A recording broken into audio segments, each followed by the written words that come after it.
Kota Banda Aceh menjadi salah satu calon tuan rumah Muktamar Ikatan Dokter Indonesia ke-31 tahun 2021.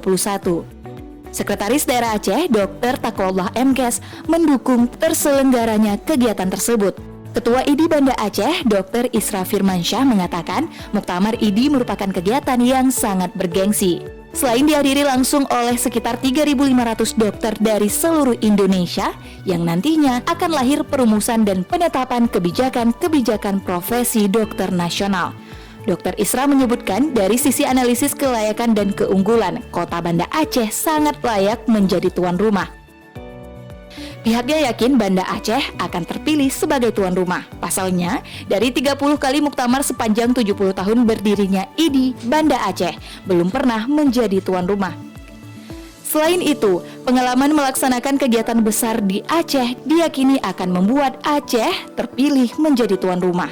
Rapat tersebut diikuti juga oleh Kepala Dinas Kesehatan Aceh Dr. Hanif, Kepala Rumah Sakit Umum Zainul Abidin Dr. Azharuddin, Kepala Biro Umum Setda Aceh Akmil, Kepala Biro Humas dan Protokol Setda Aceh Muhammad Iswanto, Ketua Pengurus Wilayah IDI Aceh Safrizal Rahman, Pengurus IDI Wilayah Aceh, dan Pengurus IDI Kota Banda Aceh.